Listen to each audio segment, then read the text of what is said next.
Magandang araw mga ka-master, please like, share and subscribe sa ating munting channel. Enjoy sa pakikinig. 1 plus 1 equals 11 ha ha ha ha clap clap clap aguruy. Kabanata 1921, Nowhere to Escape. Desidido si Abysmal Saint Master na patayin ako. Ni hindi niya pinansin ang mga patakaran ng Sanctuary Alliance. Pinatay pa niya ang diwa ng Purple Moon Emperor. Naging seryoso ang mukha ni Jian Wushuang. Kasabay nito, si Chen Mingzi ay agad na nagpadala ng mensahe sa kanya. Jian Wushuang, Master ay nagpadala sa akin ng mensahe. Sinabi niya sa iyo na maghintay sandali at siya ay personal na darating sa kanyang orihinal na katawan sa lalong madaling panahon. Si Jian Wushuang ay nakaramdam ng sobrang solemn. Gusto niyang makatagal si Jian Wushuang sa mga kamay ni Abysmal Saint Master. Jian Wushuang, dahil gusto kitang patayin, walang sinuman sa mundong ito ang makapagliligtas sa iyo. Mamatay. Hinayaan ni Abysmal Saint Master na lumutang ang kanyang intensyon sa pagpatay. Nagpatuloy siya sa pagtayo sa lugar at walang anumang halatang paggalaw ng kanyang katawan, ngunit ang nakapalibot na walang hangganang kadiliman ay nagsimulang umikot sa kabaliwan. Vroom! Ang walang hanggan na kadiliman ay nagpatibay at nabuo ang isang itim na sibat sa harap ni Jian Wushuang. Maaaring sirain ng itim na sibat ang lahat. Sa mismong sandali na ito ay nabuo, ang bawat eksperto ay nagpahayag ng isang walang pag-asa na ekspresyon. Isang dakilang emperador ang bumaba at personal na kumilos. Bilang isang dakilang emperor, kahit na ito ay isang casual na hit, ang kapangyarihan nito ay hindi maipagtatanggol ng isang ordinaryong emperor god. Pagkatapos, personal na kumilos si Abysmal Saint Master. Swoosh! Isang itim na sibat ang tumusok sa kawalan at lumipad kay Jian Wushuang. Habang lumilipad ang sibat sa kanya, naramdaman lamang ni Jian Wushuang ang nakapaligid na kadiliman sa kanya at ang kanyang kapangyarihan ay hindi maisegowa sa ilalim ng presyon ng kadiliman. Niwala siyang kakayahang tumakas. Pagkakaiba. Pagkatapos ay naramdaman ni Jian Wushuang ang isang hindi pa nagagawang pagkakaiba sa kapangyarihan. Isang hakbang lang ang pagitan ng Emperor God at Great Emperor. Gayunpaman, ang isang hakbang ay ibang-iba. Kung hindi ko ginawa ang aking pinakamalakas na trump card, ang pagtaas ng aking kapangyarihan ng 1,000 beses sa pamamagitan ng ikatlong volume ng Secret Skill ng Star Palace ay sapat na, o kahit na mabali ang sibat sa harap ko. Ngunit ngayon, dahan daw ang umiling si Jian Wushuang. Alam niya na hindi niya magagawang harangan ang Abysmal Saint Master. Jian Yi. Sa mahalagang sandali, umungal si Jian Wushuang.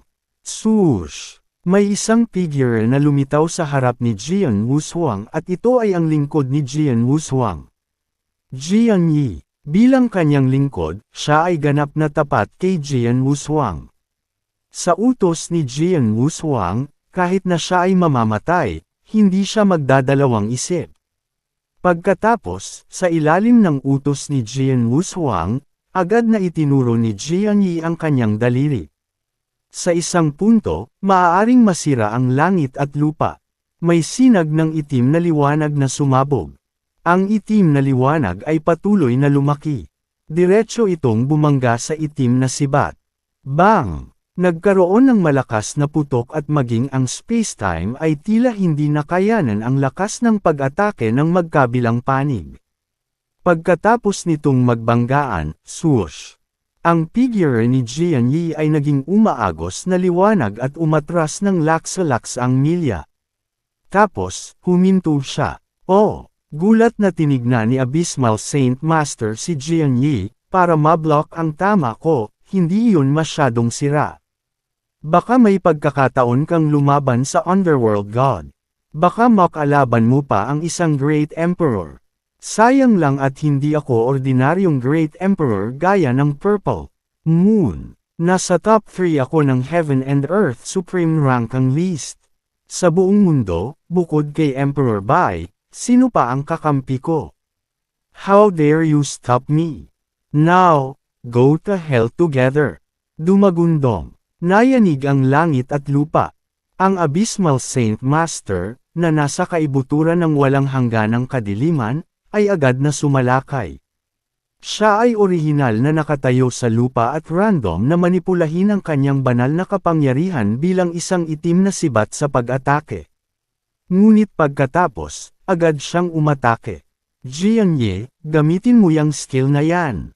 Ang mga mata ni Jian Wushuang ay parang kidlat at siya ay sumigaw. Si Jianye, na nakatayo sa harap ni Jian Wushuang, ay may dugong ulap sa kanyang katawan. Kasabay nito, may gintong liwanag na bumungad sa kanyang mga mata. Kasabay nito ang panginginig ng kanyang katawan at isang kakaibang lakas ang tumawid. Ang lahat ng mga pangunahing eksperto mula sa Lineage of Star ay magiging pamilyar sa Vault ng Kapangyarihan, ito ay ang lihim na kasanayan ng Star Palace. Oo, nalinang din ni Jianye ang secret skill ng Star Palace. Noong binabawi niya ang kanyang kapangyarihan sa Lineage of Star, naghahanda na rin siya para sa Century War. Sinadyang ipadala ni Jian Wushuang si Jianye sa Scripture Depository of Lineage of Star upang matanggap ni Jianye ang mana ng secret skill ng Star Palace. Gayunpaman, nakakalungkot na si Jianye ay katulad ng karamihan sa mga eksperto mula sa Lineage of Star, nagawa pa lang niyang linangin ang unang volume ng secret skill ng Star Palace. Tungkol naman sa pangalawang volume, bagaman naglagay siya ng maraming pagsisikap, hindi siya nagtagumpay. Dapat malaman ng isang tao na ang lakas ng pakikipaglaban ni Jianye ay maaaring tumugma ng pantay sa isang underworld god. Nang makatagpo siya ng isang ordinaryong Great Emperor tulad ng Purple Moon Emperor, na nasa ibaba ng ranggo, kaya niyang lumaban ng laban. Sa ganoong kapangyarihan, kung gagawin niya ang unang volume ng secret skill ng Star Palace, mapapalaki niya kaagad ang kanyang kapangyarihan ng 10 beses. Ito ay nagbigay daan kay Jianye na magkaroon ng kapangyarihang panlaban ng isang dakilang emperador sa isang iglap. Ang hakbang ay isa rin sa mga trump card na inihanda ni Jian Wushuang upang maiwasan ang hindi mahuhulaan. Gayunpaman, ang hindi nahuhulaang nangyari noon. Jianye, harangan mo siya. Umungol si Jian Wushuang. Umuungol. Umungol si Jianye at ang kanyang aura ay agad na tumaas sa isang bagong antas sa suporta ng kapangyarihan ng Star. Ang kanyang katawan ay naging ilusyon at hinarangan ang Abysmal Saint Master. Ang lihim na kakayahan ng Star Palace.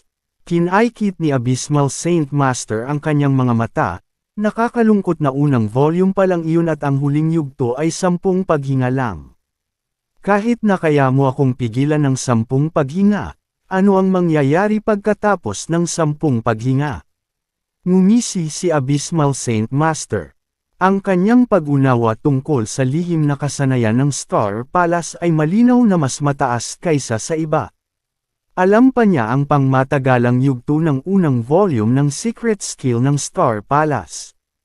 Habang pinipigilan ni Jianye ang Abysmal Saint Master, naisip ni Jian Wushuang sa kanyang sarili, 10 paghinga, halos 10 paghinga lang ang mapipigil ni Jianye.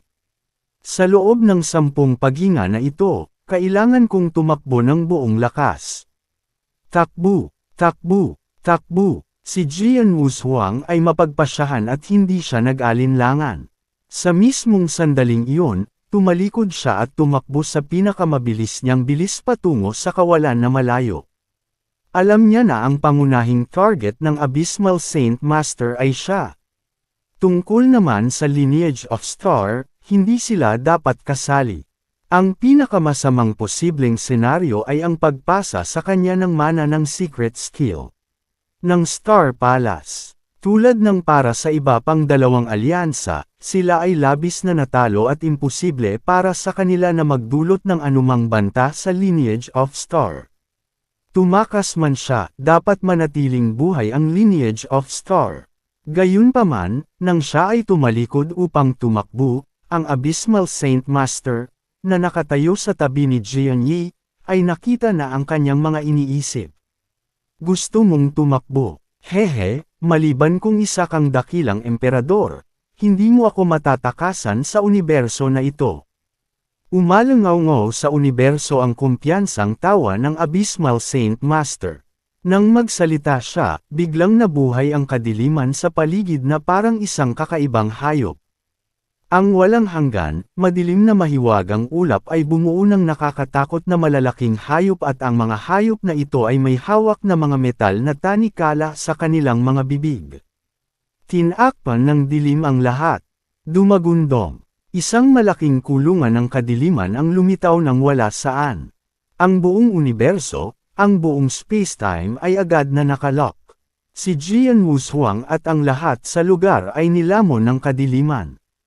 Imposibleng tumakas ang sinuman sa kanila. 1922 lumaban at hindi nagsisi. Walang tatakbo. Oo, nabuo ang kadiliman na bilangguan at ang buong spacetime ay nagyelo. Si Jian Wushuang ay walang matatakbuhan. Wala bang paraan para makatakas? Tumingin si Jian Wushuang sa kulungan ng kadiliman sa harap niya. Ramdam niya ang kapangyarihan ng kulungan ng kadiliman. Sa kanyang kapangyarihan lamang, magiging imposible kung gusto niyang basagin ang kulungan ng kadiliman upang tumakas. Ang mga nakapalibot na eksperto mula sa Lineage of Star at ang iba pang dalawang alyansa ay tumingin kay Jian Wushuang. Napahamak siya. Isang dakilang emperador ang personal na bumaba at ito ay talagang pambihira. Si Jian Wushuang ay hindi makakatakas. Bagaman ang kapangyarihan at talento ni Jian Wushuang ay kahanga-hanga, siya ay nakikitungo sa isang dakilang emperador pagkatapos ng lahat. Iyon ay para sa kanya. Sayang naman. He's such a genius. Ang mga eksperto ay nagbubuntong hininga ng emosyonal. Masasabi nila na si Jian Wushuang ay nasa isang walang pag-asa na sitwasyon. Ang kanyang kinalabasan ay tiyak na kamatayan. Halos walang posibilidad na manatiling buhay siya. Maging ang mga eksperto mula sa Lineage of Star, nakakampi ni Jian Wushuang, ay nawalan din ng pag-asa para sa kanyang sitwasyon. Pero, noon lang, may biglaang intensyon sa digmaan na biglang sumibol. Ang gayong hangarin sa digmaan ay nagdulot ng walang hanggan na kawalang pagsuko. Ano? Ang mga eksperto sa lugar ay lumingon upang tingnan ang pinanggalingan ng intensyon ng digmaan sa pagkabigla. Si Jian Wushuang, napanganga ang lahat. Bago ang kanilang mga tingin, ang mukha ni Jian Wushuang ay na-distort at siya ay mukhang mabangis. Sa kanyang mga mata, mayroong walang uliran na kabaliwan. May lumalakas na hangarin sa digmaan na may walang hangganang kawalang pagsuko na lumabas sa kanyang katawan. Dahil hindi ako makatakas, labanan natin ang isang buhay at kamatayang labanan. Si Jian Wushuang ay umungal sa galit at ang kanyang dagandong ay umalangaw-ngaw sa hangin. Nanginginig ang langit at lupa. Labanan, labanan, labanan. Sa bawat direksyon, kasama ang lahat ng ulo ng mga eksperto, may mga dagandong na umalangaw-ngaw. Hindi ito kumupas. Lahat ng tao sa lugar, kabilang ang langit at lupa ay nararamdaman ang hindi pagsuko ni Jian Wushuang.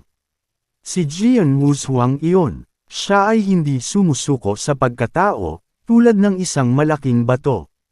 Gaano man kalupit ang bagyo, hindi siya kumikilos kahit isang pulgada. Kahit na na-corner siya sa isang walang pag-asa na sitwasyon, hinding-hindi siya aamin ng pagkatalo, hinding-hindi niya ibababa ang ulo, at hindi siya makaramdam ng pag-asa. Mula nang ipanganak hanggang noon, sa paglipas ng mga taon, hindi niya alam ang salitang walang pag-asa. Kahit na hindi ito tiisin ng universo at iwanan ako ng langit. Kahit na ang aking katawan ay lipulin at mawala sa manipis na hangin. Ako, si Jian Wushuang, ay nanunumpa na lalaban sa buhay at kamatayang labanan. Labanan at huwag magsisi. Lumipat ang universo. Ang kanyang tumataas na hangarin sa digmaan ay tumama sa pinakamataas na langit.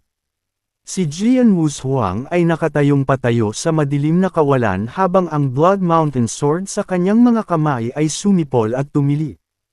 Ang gayong kawalang pagsuko ay sapat na upang mabigla ang mundo. Sa nakapalibot na madilim na kawalan, isang malaking bilang ng mga eksperto ang nagsiwalat ng mga nabiglaang ekspresyon. Lahat ay tumingin kay Jian Wushuang na may komplikadong ekspresyon. Walang inaasahan na si Jian Wushuang, na nakarating sa dulo ng kalsada, na umabot sa isang walang pag-asa na sitwasyon, ay nais na lumaban sa langit at lupa, laban sa lahat ng nabubuhay na bagay sa universo. Jian Wushuang, bagaman ang Soaring Heaven King Palace at ikaw ay nagbahagi ng malalim na hinanakit, ako, si Tianling, ay humanga sa iyo.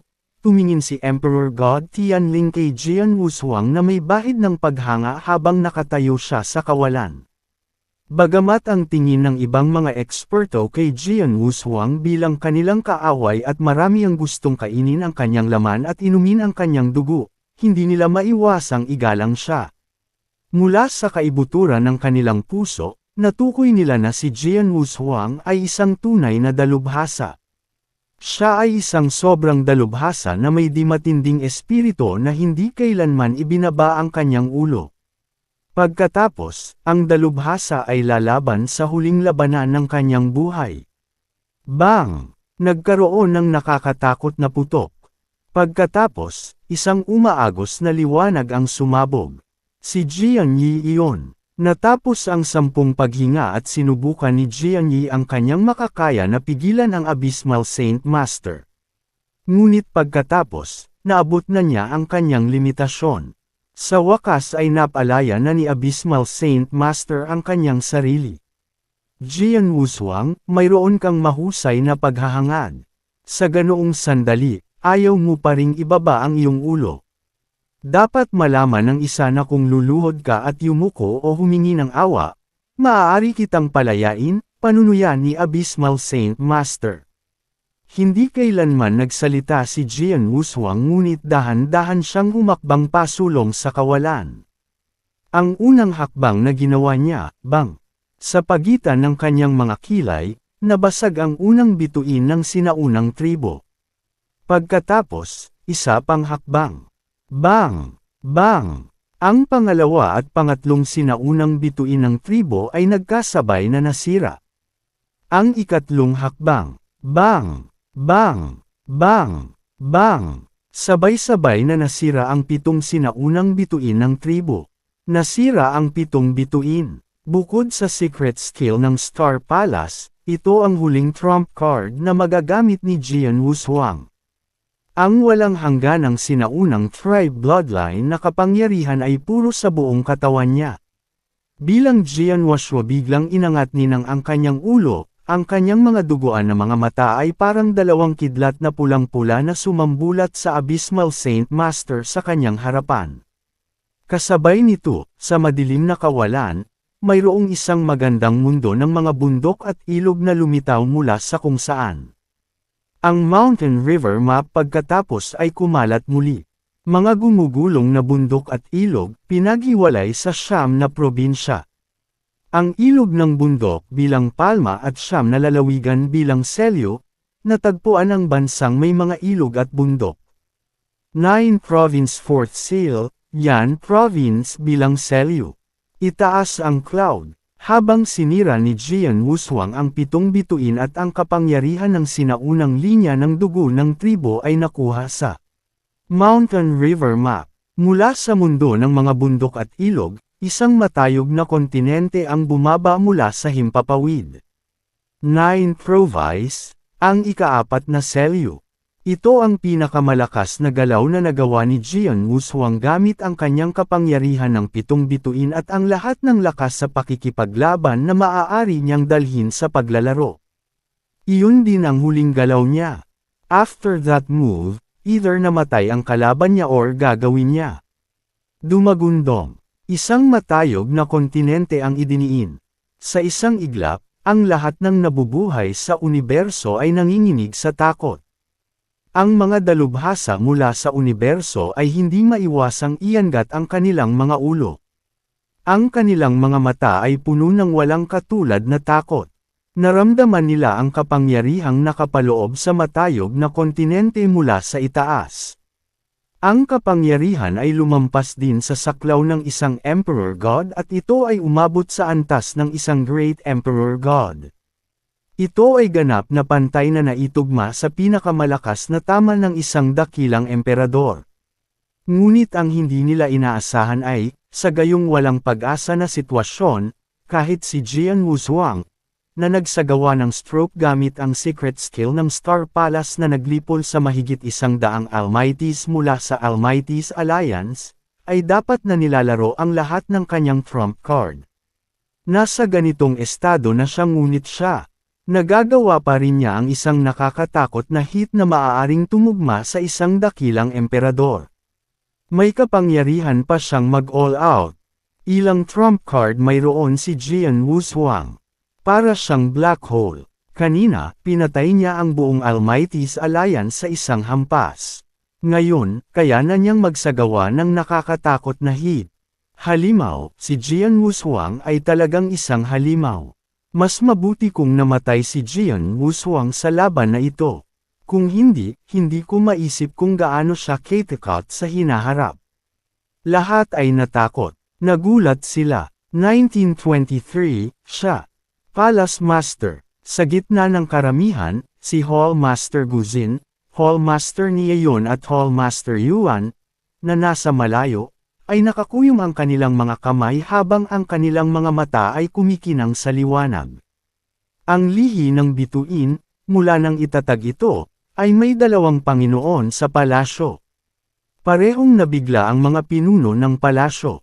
Ito ay master ng Star Palace dati at pagkatapos, ito ay si Jian Wuzhuang. Sila ang mainstays ng Lineage of Star, ang Diyos din sa lahat ng mga eksperto at mga alagad ng Lineage of Star. Bagamat natalo sila noon, hindi sila sumuko o ibinaba ang kanilang mga ulo. Gaano man kalakas ang kanilang mga kalaban, nanumpa silang lalaban sa isang magandang labanan. Sila ang kanilang mga Panginoon sa palasyo. Sa kaibuturan ng walang hanggan na kawalan, sumulyap si Abysmal Saint Master sa matayog na kontinente na bumaba mula sa langit at mukhang nabigla. Pagkatapos, malamig siyang yumuko at iwinagayway ang manggas. Swoosh! Swoosh! Swoosh! Swoosh! Kaagad, may hindi mabilang na itim na ilaw na sumabog.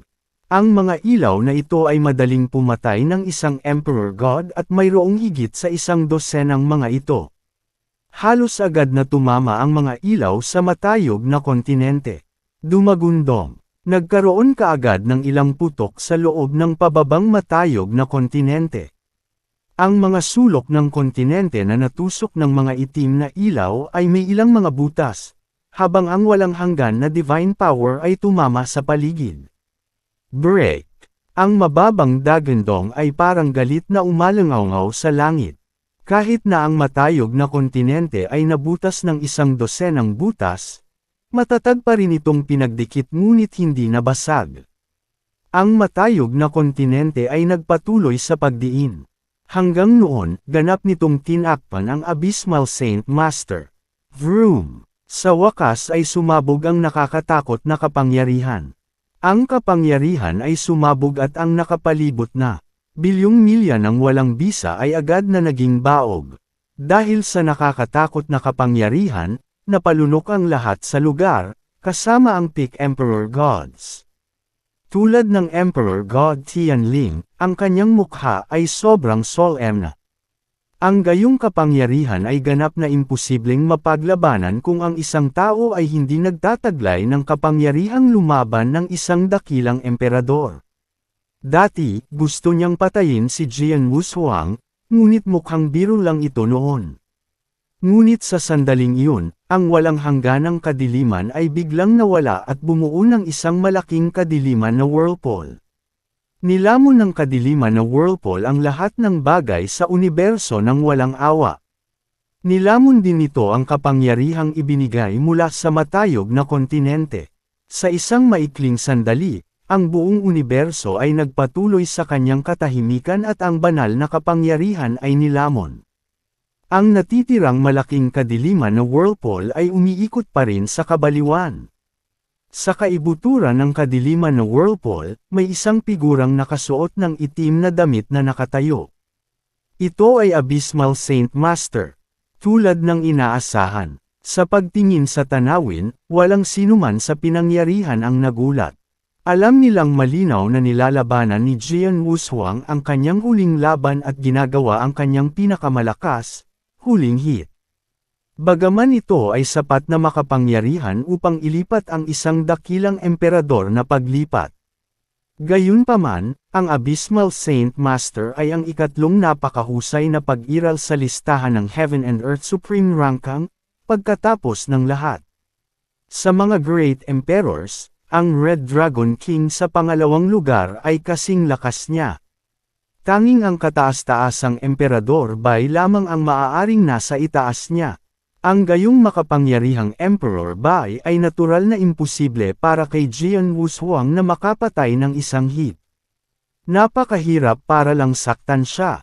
Sa malaking whirlpool, tinapik ni Abysmal Saint Master ang alikabok sa kanyang damit at tumingin kay Jian Wushuang na may malamig na mga mata at may bahid ng panghahamak. Jian Wushuang, medyo may kakayahan ka. Pagkatapos mong isagawa ang secret skill ng Star Palace, maaari ka pa ring magsagawa ng hit na pantay-pantay sa hit ng Great Emperor. Kung hindi mo ginamit ang secret skill ng Star Palace kanina para patayin ang Almighty's Alliance ngunit ginamit mo ito sa pangatlong volume ng secret skill ng Star Palace bilang suporta sa teknik na ngayon lang para patayin ako. Masasaktan ako. Ang sinabi ni Abysmal Saint Master ay totoo. Ibinigay ni Jian Wushuang ang lahat para ilunsad ang huling hit, na umabot sa antas ng isang dakilang emperador. Kung gagamitin niya ang ikatlong volume ng secret skill ng Star Palace, iyon ay 1,000 beses ng kanyang kasalukuyang kapangyarihan. Kahit na siya ay isang dalubhasa sa mga dakilang emperador, tiyak na siya ay malubhang masasaktan, kahit na siya ay nakaligtas sa ilalim ng ganoong uri ng pag-atake. Nakakalungkot na naubos mo ang iyong limitadong kakayahan. Wala kang pagkakataon. Ngayon, hayaan mo akong sumakay sa iyo. Napangiti si Abysmal Saint Master at may itim na liwanag na agad na pumutok. Bagamat hindi malaki ang laki ng itim na ilaw, sapat na ang kapangyarihang taglay nito para madaling mapatay ang sinumang dakilang emperador. Dahil sa hit na ginawa niya kanina, naubos na niya ang kapangyarihan niya sa bloodline ng sinaunang tribo matapos niyang sirain ang 7 bituin. Si Jian Wushuang noon ay may tiyak na antas ng lakas sa pakikipaglaban, ngunit imposible para sa kanya na makayanan ang tama. Matatapos na ba ito? Jian Wash hindi napigilan ni Wang ang pag-ungol. Pero biglang, tumitig si Jian Wushuang. Naramdaman niya agad ang kakaibang marka na iniwan ng isang tao sa kanyang katawan na biglang uminit. Isang kakaibang kapangyarihan ang lumabas mula sa marka. Vroom! Ang itim na liwanag na sumabog kay Jian Wushuang ay biglang kumalat sa manipis na hangin ng walang anumang bakas. Naglaho ito sa manipis na hangin na tila wala ito. Isang figure ang biglang lumitaw sa harap ni Jian Wushuang.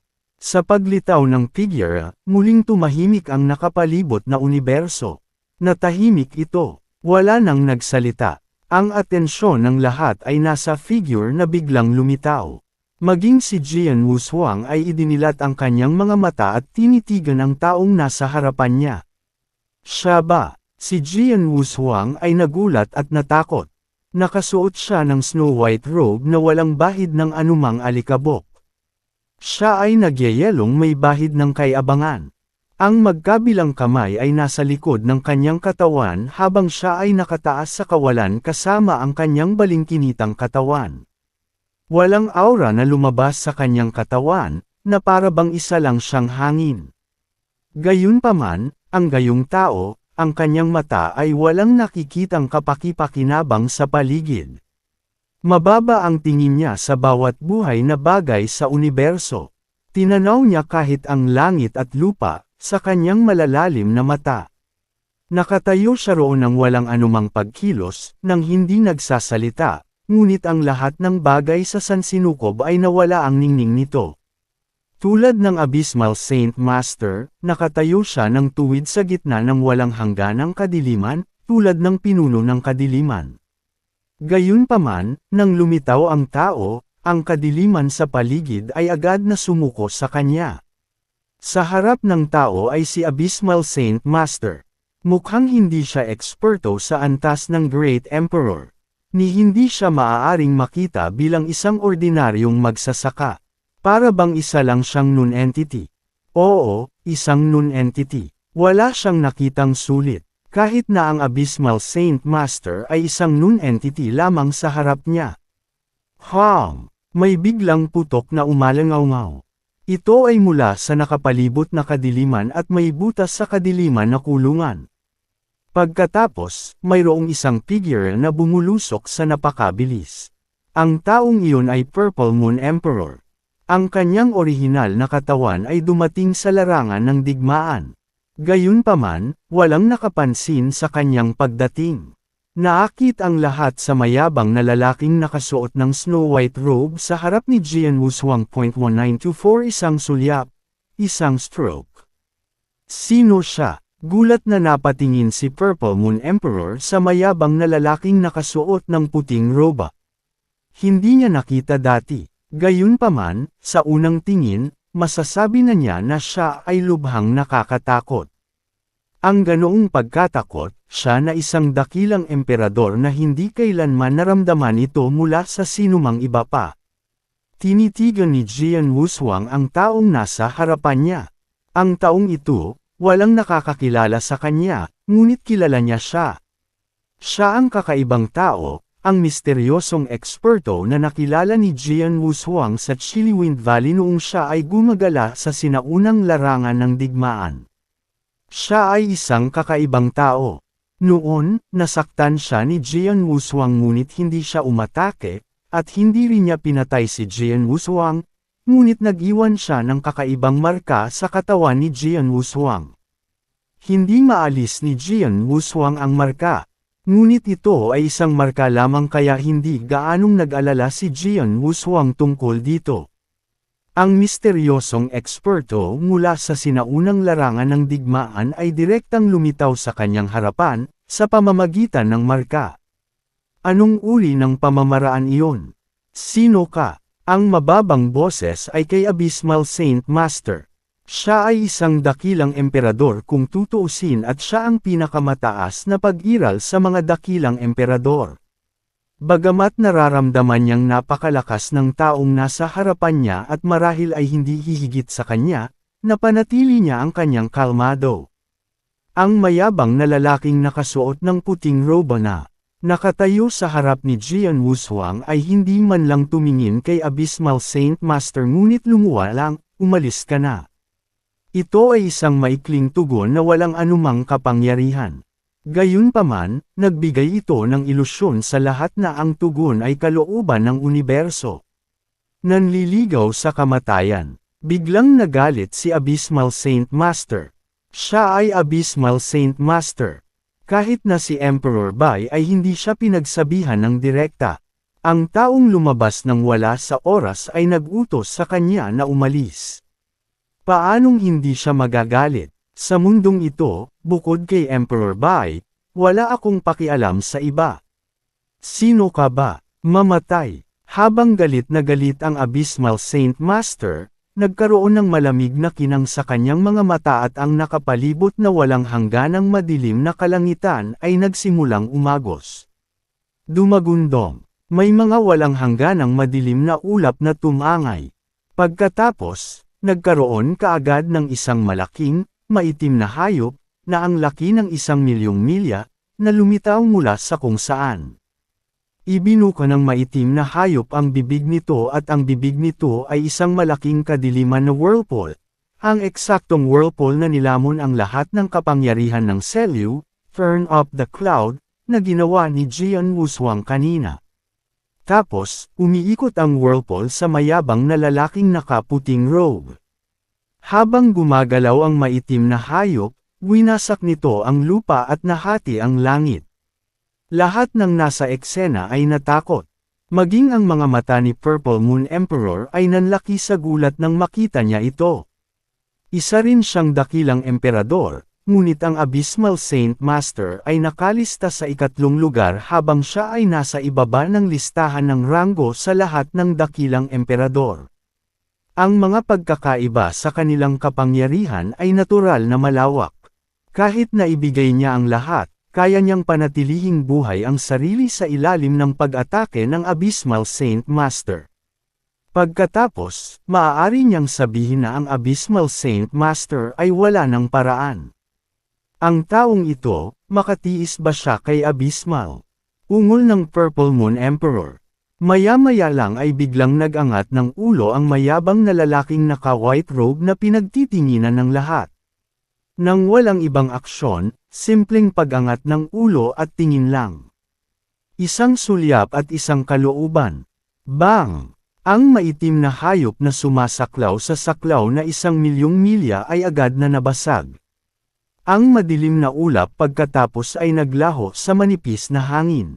Kasabay nito, ang nakapalibot na universo na nalulunod sa kadiliman dahil sa pag-iral ng Abysmal Saint Master ay biglang nagkalat sa ilalim ng tingin ng mayabang na lalaking nakasuot ng puting damit. Ang lahat ay nawala sa isang iglap at ang universo ay muling nakakuha ng liwanag. Naiwan itong walang bakas ng kadiliman. Paano ito posible? Tumitig si Abysmal Saint Master habang nakatayo siya roon. Wala siyang maramdamang kadiliman sa paligid. My goodness, nabigla si Purple Moon Emperor. Nagulat ang lahat sa eksena. Tulad ng pag-atake mo na, babalik ako ng isang stroke.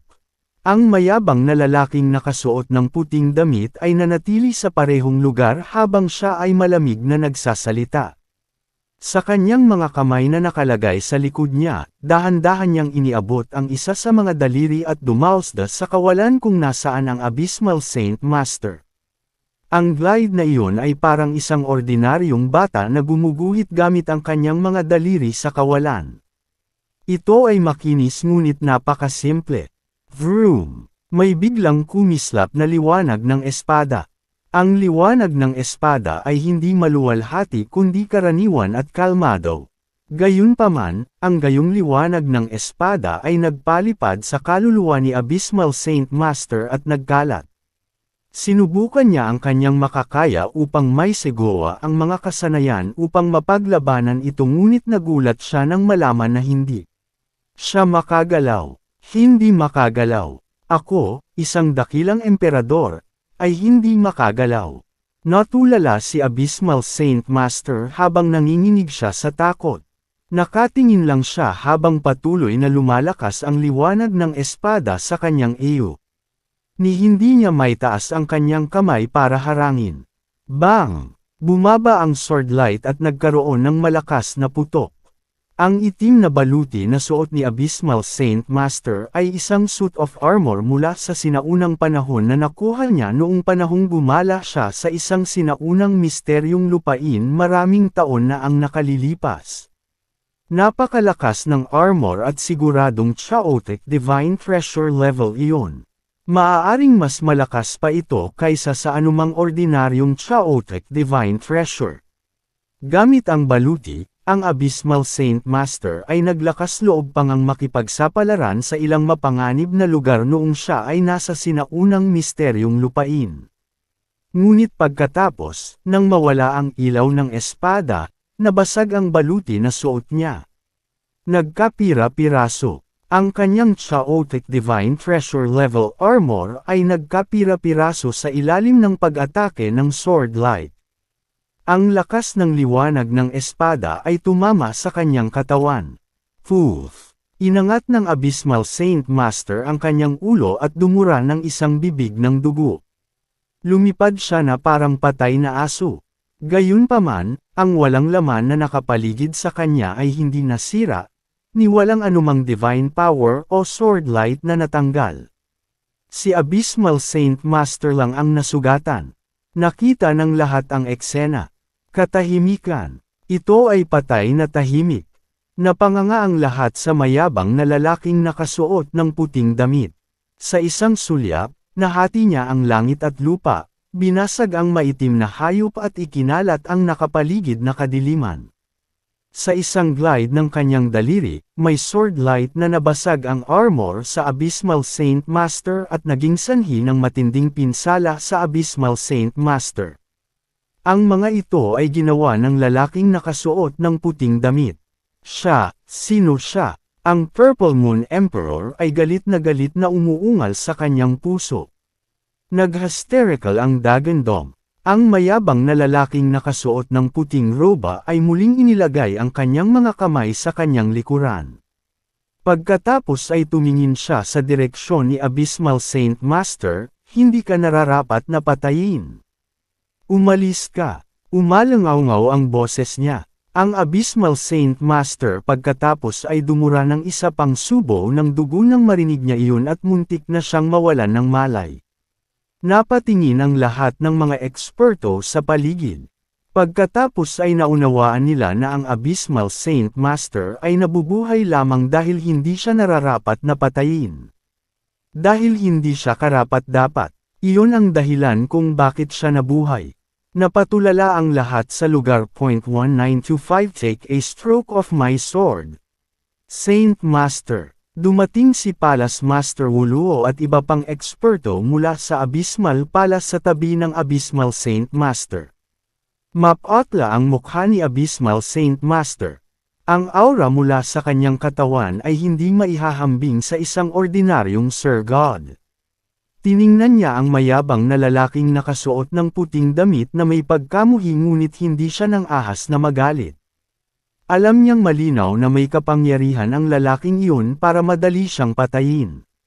Siya ay nasa malaking kawalang paniwala. Sa paglipas ng mga taon, siya ay nasa ikatlong pwesto sa listahan ng Heaven and Earth Supreme Ranking. Maging ang Red Dragon King, na nasa pangalawang pwesto, ay walang pakialam sa Red Dragon King, kahit na siya ay nasa mas mataas na ranggo kaysa sa kanya. Naisip niya na si Emperor Bai lang ang talagang mas mataas sa kanya sa mundo. Palagi niyang iniisip iyon, ngunit pagkatapos, nang makita niya ang mayabang na lalaking nakasuot ng puting damit noong araw na iyon, ang pagmamalaki sa kanya ay agad na nawala. Halata namang minamaliit niya ang mundo. Feral na. Napakahirap na utos ng Abysmal Saint Master. Pagkatapos, siya at ang lahat mula sa Abysmal Palace ay umalis sa isang pag-aayos. Ang mga eksperto sa eksena ay emosyonal na napabuntong hininga sa nakita. Dapat malaman ng isang tao na ang Abysmal Saint Master ay kumikilos ng barbarically kanina lang.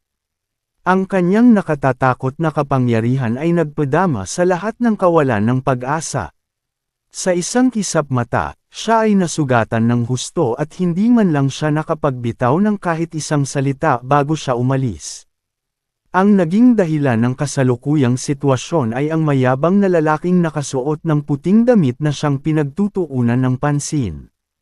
Ang lahat ay nagtatanong mula sa kaibuturan ng kanilang mga puso na may labis na pag-usisa, sino ang taong ito? Na-curious ang lahat sa pagkakakilanlan ng mayabang na lalaking nakasuot ng puting damit. Senior, agad na nagsalita si Jian Wushuang na may balak magtanong. Gayunpaman, ang mayabang na lalaking nakasuot ng puting roba ay hindi lumingon kay Jian Wushuang ngunit ang kanyang tingin ay nakatutok sa ibang direksyon. Napatingin ang lahat sa direksyon kung saan nakatingin ang mayabang na lalaki. Ito ay isang malawak na kawalan. Gayunpaman, sa dulo ng malawak na kawalan, mayroong isang malabong itim na tuldok. Bago ang tingin ng lahat, ang itim na tuldok ay patuloy na lumaki. Sa huli, lumitaw ito sa harap ng lahat. Ang itim na tuldok ay isang figure ng tao. Naka-gray na robe siya at may puting buhok at puting mata. Ang kanyang balat ay nakakatakot din. Siya ay talagang isang lalaki, ngunit mayroon siyang isang kaakit-akit na hitsura na nagpahiya sa lahat ng kababaihan sa Eternal Chaotic World. Ang gayong kaakit-akit na hitsura na may ganoong kaaya-ayang balat, iba ang hitsura niya. Ang kaakit-akit na lalaki na may puting buhok at puting mga mata ay lumitaw sa kawalan at ang mga dalubhasa ay muling napabuntong hininga sa katahimikan. Muling nanlaki ang mga mata ni Purple Moon Emperor sa gulat. Bai, Emperor Bai. Sa sandaling may tumawag sa kanyang pangalan, agad itong nagdulot ng gulo. Emperor Bai. Siya si Emperor Bai. Ang pinakamataas na pag-iral sa Eternal Chaotic World, si Emperor Bai, na malawak na kinikilala bilang pinakamalakas, ay personal na dumating dito. My goodness, ano ang nangyayari ngayon? Napatulala ang lahat. Mahusay na emperador, ang mga eksperto sa tuktok ng pyramid sa Eternal Chaotic World. Bawat isa sa kanila ay tunay na mataas at mas mataas, mga pinuno ng mga santuwaryo. Ang ganitong pag-iral ay mahirap makita ng normal ngunit pagkatapos ay, ang Abysmal Saint Master at Purple Moon Emperor ay sunod-sunod na nagpakita. Pagkatapos, mayroong isang misteryoso, mayabang na lalaki na nakasuot ng puting damit na nagpakalat ng walang hangganang kadiliman sa isang sulyap at nasugatan ang Abysmal Saint Master sa isang stroke. Noon, kahit si Emperor Bai ay personal na dumating sa eksena. Siya ang maalamat na Emperador Bai, ang tunay na pinakamalakas sa Eternal Chaotic World. Alamat, si Emperor Bai iyon. Napatingin din si Jian Wushuang sa bagong dating na may pagtataka. Hindi niya inaasahan na ang mataas at makapangyarihang Emperor Bai ay sumugod sa bahaging ito ng kawalan sa isang napakahalagang sandali. Dagdag pa, sa sandaling lumitaw si Emperor Bai, ang kanyang mapuputing mga mata, na tila nakikita sa lahat ng bagay sa universo, ay nakatutok sa mayabang na lalaking nakasuot ng puting roba. Bilang pinakamalakas, malinaw kay Emperor Bai kung gaano kalakas ang lalaking nakasuot ng puting roba. Ikaw ang pinakamalakas sa mundo ngayon. Ang mayabang na lalaking nakasuot ng puting roba ay nanatiling nakataas sa kawalan habang malamig na nakatingin kay Emperor Bai. I dare not accept the honor. I wonder what your name is. Si Emperor Bai ay nagpakita ng magiliw na ngiti at magalang na kumilos. Kung makayanan mo ang paghampas ng espada ko, makikilala mo ang pangalan ko, sagot ng mayabang na lalaking nakasuot ng puting damit. Matagalan ang stroke mo. Gusto kong subukan, mahinang ngumiti si Emperor Bai. Isang simpleng pag-uusap at nanlaki ang mata ng lahat sa gulat. Ang mayabang na lalaking nakasuot ng puting roba, na nakasugat ng Abysmal Saint Master sa isang stroke, ay makikipag-away kay Emperor Bai ngayon. Umalis. Bilasan mo at bumalik ka. Ang mga eksperto sa pinangyarihan ay mabilis na umatras sa malayo ng walang pag-aalinlangan. Maging ang mga eksperto tulad ni Jian Wushuang, Emperor God Tianling, mabilis na bumabalik si Jian Yi sa mga oras na iyon. Maging ang Purple Moon Emperor ay umatras ng walang pag-aalinlangan. Malinaw nilang alam na, kahit si Emperor Bai man iyon o ang misteryosong mayabang na lalaking nakasuot ng puting damit, pareho silang may napakalaking walang kapantay na kapangyarihan. Tungkol sa labanan sa pagitan ng dalawa, walang Great Emperor ang nang-ahas na makisali. Wala itong pinagkaiba sa panliligaw kay kamatayan. Sa malawak na kawalan, ang dalawang figure ng tao ay nagtinginan sa isa't isa 1,000,000 milya ang pagitan. Sa kalawakan ng nakapalibot na 1,000,000,000 milya, walang iba. Ang mga eksperto mula sa Lineage of Star at ang natitirang mga eksperto mula sa iba pang dalawang alyansa ay umatras sa malayo. Nakatitig sila sa gitna ng kawalan ng walang hangganang pananabik at pananabik habang nakadilat ang kanilang mga mata. Maging ang Purple Moon Emperor ay labis na umaasa sa labanan. Sa wakas, ang mayabang na lalaking nakasuot ng puting damit, na nasa kaibuturan ng kawalan, ay itinaas ang kanyang kamay habang iniiwan ang isa sa kanyang likuran. Pagkatapos, pinahaba niya ang isang daliri at pinadausdos iyon sa walang laman sa harapan niya. Ang galaw niya ay parang nagsusulat. Ito ay casual ngunit makinis. Walang intensyon sa espada o banal na kapangyarihan na kumalat. Gayunpaman, sa mismong sandali ay ginalaw niya ang kanyang mga daliri. Nayanig ang langit at lupa. Mula sa gitna ng kawalan, nagsimulang maghiwalay ang langit at lupa. Isang malaking crack ang lumitaw mula sa kung saan. Habang ang lahat ay nakatingin sa takot, ang crack ay lumaki sa isang nakakatakot na bilis. Daang milya, libu-libong milya, 10,000 milya, milyong milya. Sa huli, sakop nito ang 100 milyong milya. Lumitaw ang 100 milyong milyang crack at tumawid sa buong universo. Ang nakapalibot na espasyo, hangin, kabilang ang space-time, lahat ng elemento sa universo ay naging lipas na. Sa buong universo, walang ibang sangkap. May sword light na dahan-daw ang lumiwanag. Napakadilim, isang hindi napapansing liwanag ng espada. Kung ito ay sa isang normal na araw, ang liwanag ng espada ay hindi kailanman makakaakit ng atensyon ng sinuman. Ngunit pagkatapos, ang liwanag ng espada ay ang tanging umiiral na sangkap sa malawak na universo. Ito ay naging isa at tanging. Ito ay naging walang hanggan. Itong stroke, si Jianwu Huang, na malayo sa larangan ng digmaan, ay nakita ang liwanag ng espada na naging isa at tanging, at ang kanyang mga mata ay nawala ng focus point 1926 Emperador 13.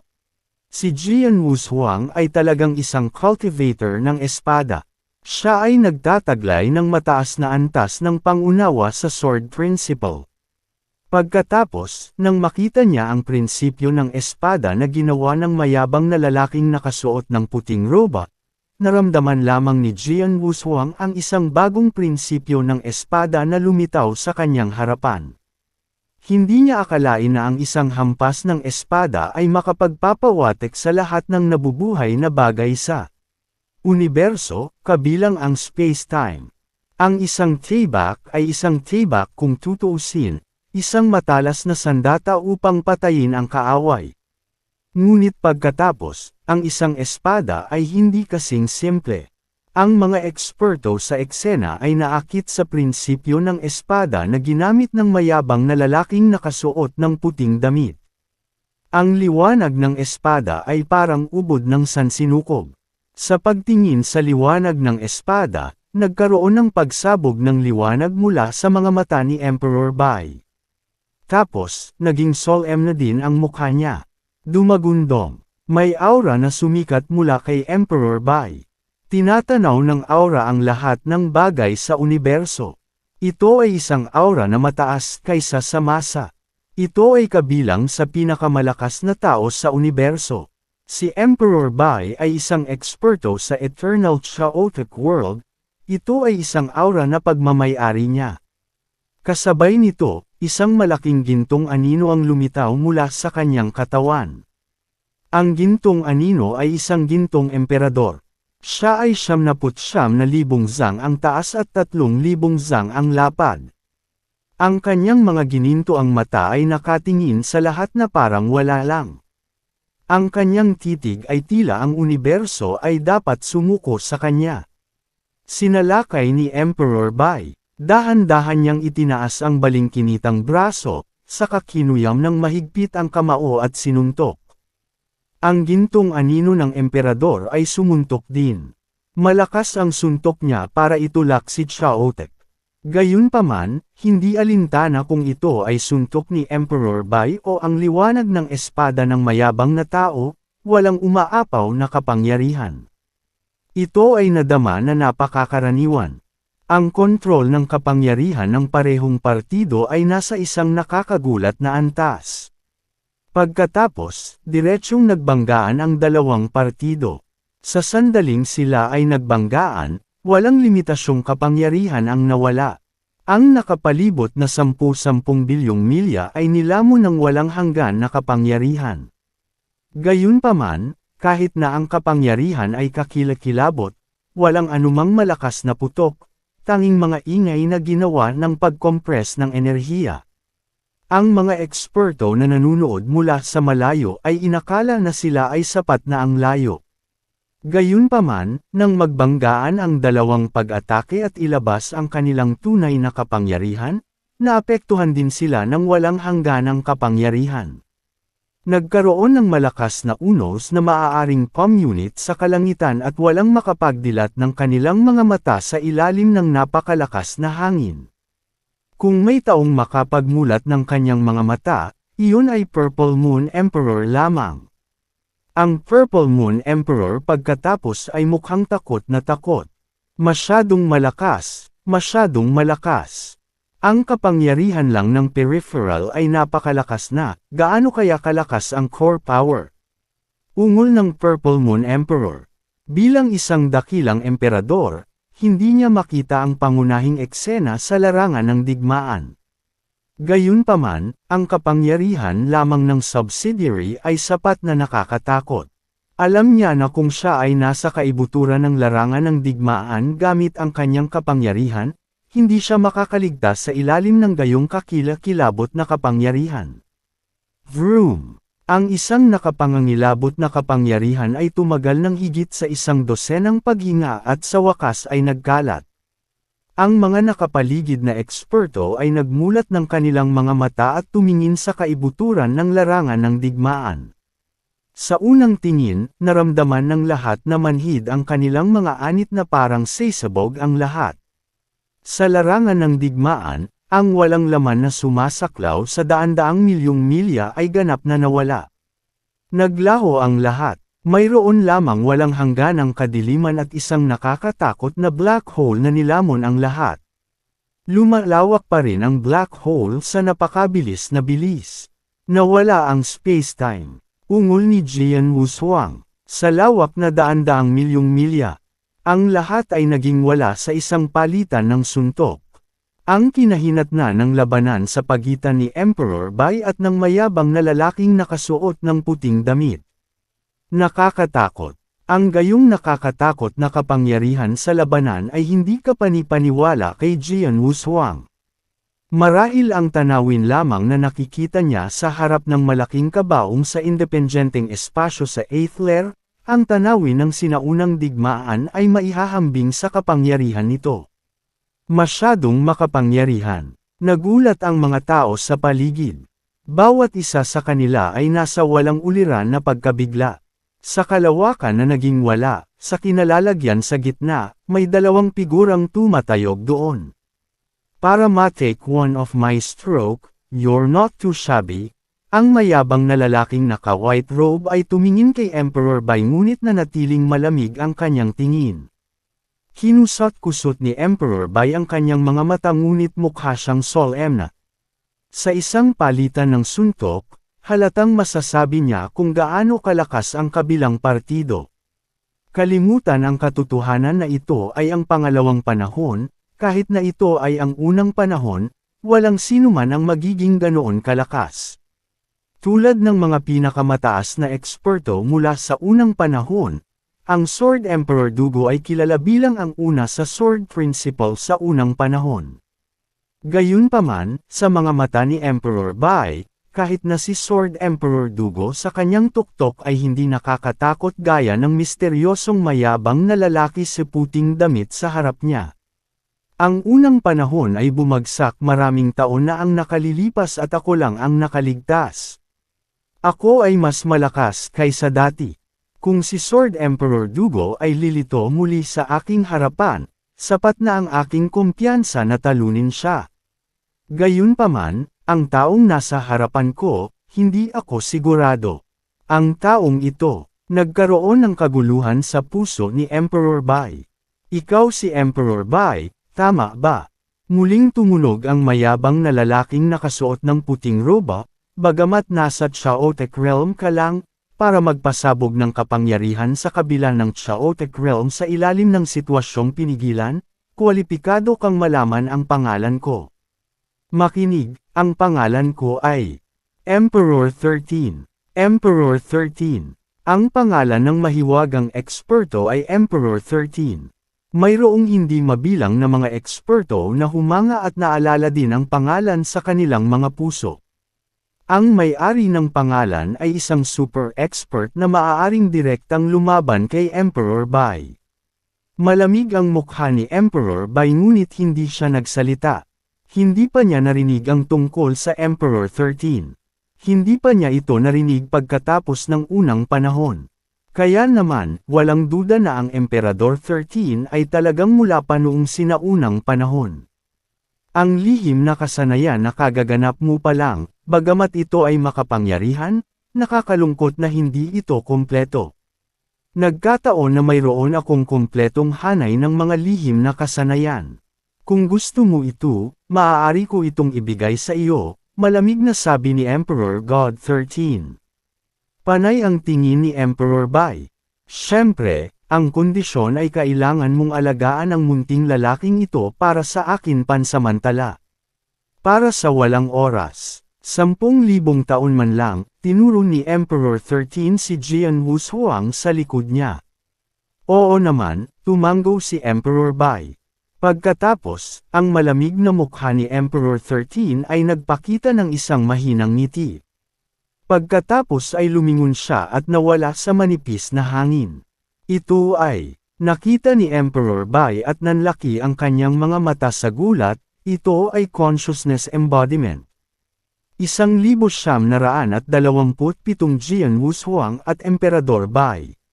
Katawan ng kamalayan. Iba sa pagkakatawang tao ng kamalayan. Ang pagkakatawang tao ay ginawa lamang ng kamalayan ngunit hindi sa anumang iba pang kapangyarihan. Ito ay lamang ng kamalayan.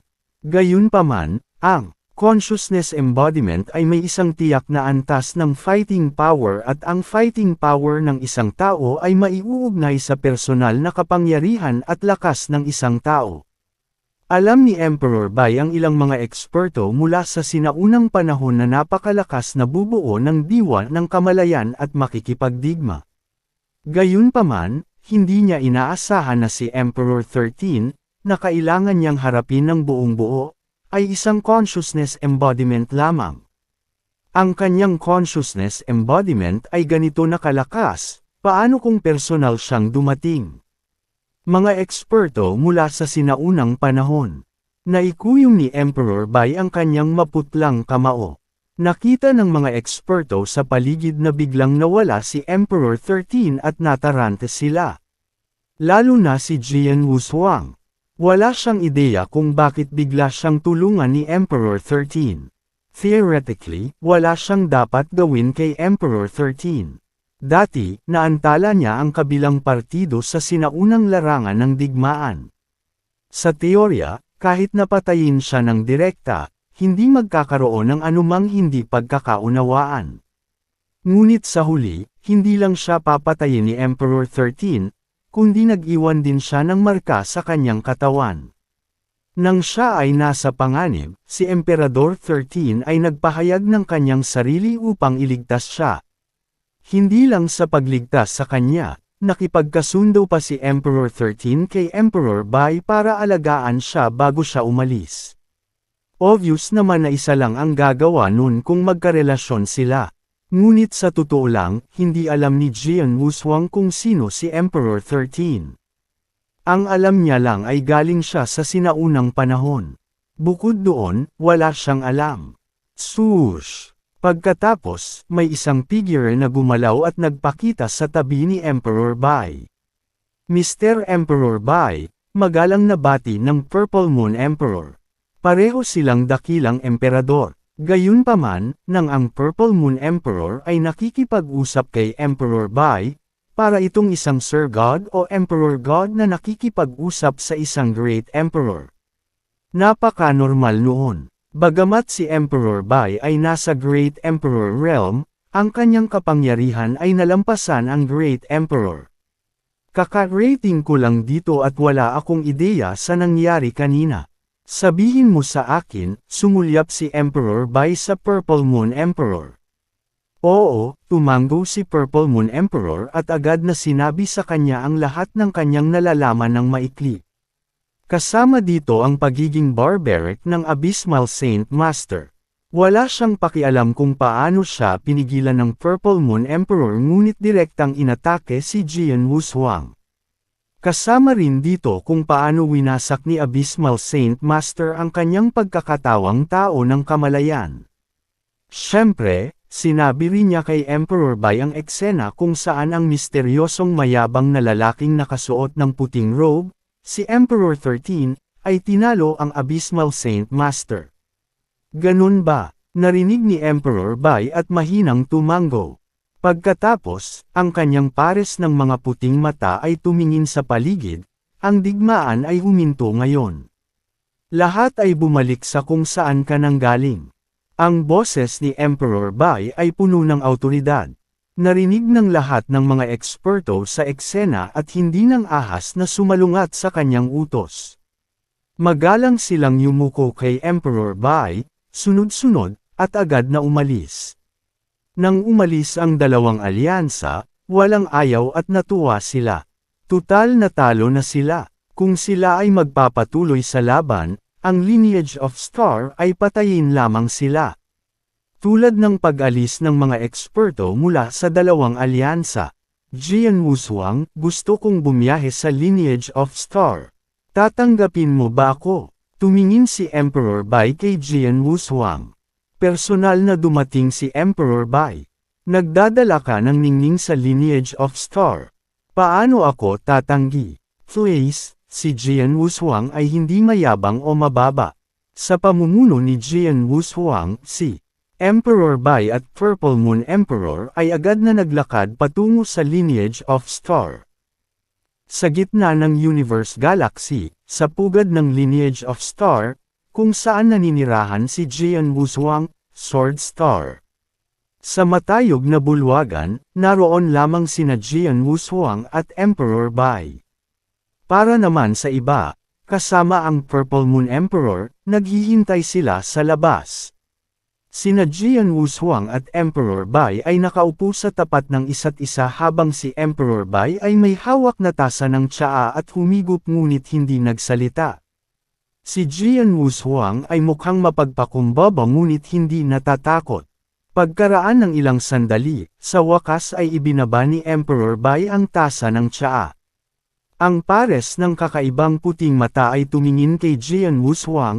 Jian Wushuang, gaano ka nakatagal sa estado ng Ultimate Real God? Nagulat si Jian Wushuang. Ultimate Real God, ganoong titulo, hindi niya sinabi kahit kanino. Dahil katulad niya si Emperor Bai, isang inverse cultivator, natural na alam niya ito. Ito ay 10,000 taon na, sagot ni Jian Wushuang. 10,000 taon lang. Bahagyang ngumiti si Emperor Bai, noon, ang Real God na si Wu Bei ay nasa Ultimate Real God stage na mas matagal kaysa sa iyo. Matagal na siyang nasa peak ng Ultimate Real God stage, at sa panahong iyon, hiniling niya na makita ako ng maraming beses at nilayo na makuha ang ikapitong hakbang ng inverse cultivation skill mula sa akin. Sayang naman at hindi ko siya ginustong makita, alam mo ba kung bakit? Umiling si Jian Wushuang. Ang ika-6 na hakbang ng inverse cultivation skill ay ibinigay sa kanya ng Real God Wu Bei. Minsan na rin niyang nakausap ang tunay na Diyos na si Wu Bei at alam niya kung gaano kawalang magawa ang tunay na Diyos na si Wu Bei. Ang tunay na Diyos na si Wu Bei ay nagbayad ng malaking halaga upang makuha ang ikapitong hakbang ng inverse cultivation skill, ngunit hindi pa niya nakita si Emperor Bai kahit isang beses bago siya namatay. Hindi ko siya gustong makita dahil siya ay masyadong mahina, malamig na sagot ni Emperor Bai. Bagamat nakapasa siya sa lahat ng 3 inverse cultivation test at naabot din niya ang rurok ng Ultimate Real God. Gayunpaman, bukod sa kanyang pagkakakilanlan, ang kanyang pangunawa sa doktrina at ang kanyang pagkakataong matuto ng lihim na kasanayan ay napakakaraniwan. Kahit na ipasa ko sa kanya ang ikapitong hakbang ng inverse cultivation skill para sa kanya upang magtagumpay at maabot ang almighty level, higit sa lahat ay magkakaroon siya ng fighting power ng isang great emperor, o marahil ay nasa ilalim lang ng isa. Dahil iyon ang limitasyon niya. Masyadong mahina ang ganoong kapangyarihan sa pakikipaglaban. Sa buong Eternal Chaotic World, halos wala ng impluensya. Kung gayon, bakit ko siya gustong makita? Bakit gusto kong ipasa sa kanya ang kasanayan? Natigilan si Jian Wushuang at nagulat siya. Hindi mataas ang antas ng pangunawa ng tunay na Diyos na si Wu Bei, at hindi rin siya nagkaroon ng maraming pagkakataon. Alam iyon ni Jian Wushuang. Gayunpaman, hindi payag si Emperor Bai na ipasa ang tunay na Diyos na si Wu Bei sa ikapitong hakbang ng inverse cultivation skill dahil wala siyang mataas na potensyal, na isang bagay na hindi inaasahan ni Jian Wushuang. Ang talento ng totoong Diyos na si Wu Bei ay karaniwan, ngunit iba ka. Tumingin si Emperor Bai kay Jian Wushuang, napakatalino mo. Mas malakas ka kaysa sa akin at napakapalad mo.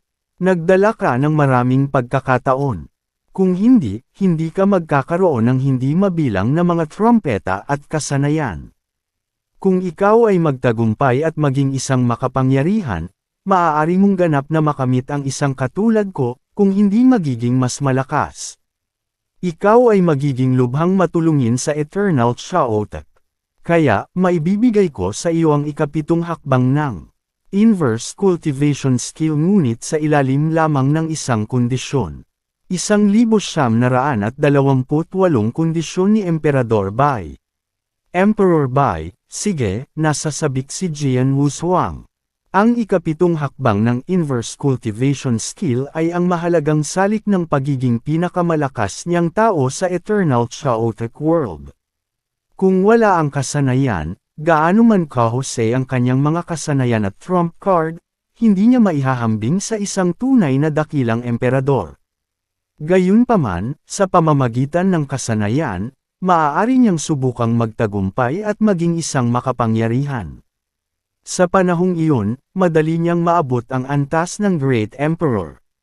Maaari pa nga siyang magkaroon ng pagkakataong may kumpara ang pabor kay Emperor Bai. Kaya, anuman ang presyo na kailangan niyang bayaran para makuha ang ikapitong hakbang ng inverse cultivation skill, gagawin niya ito. Nakapagdesisyon na si Jian Wushuang. Hanggat ang mga kondisyon na iminungkahi ni Emperor Bai ay hindi labag sa kanyang mga prinsipyo, gagawa siya ng paraan upang magawa ito gaano man ito kahirap. Ang unang kondisyon ay kailangan kung matanggap ang mana ng secret skill ng Star Palace, direktang sinabi ni Emperor Bai.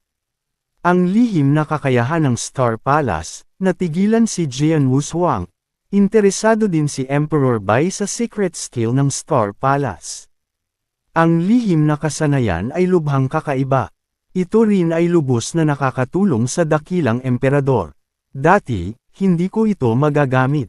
Ngunit ngayon, ito ay naiiba. Sabi ni Emperor Bai, ngunit hindi siya nagpaliwanag ng marami.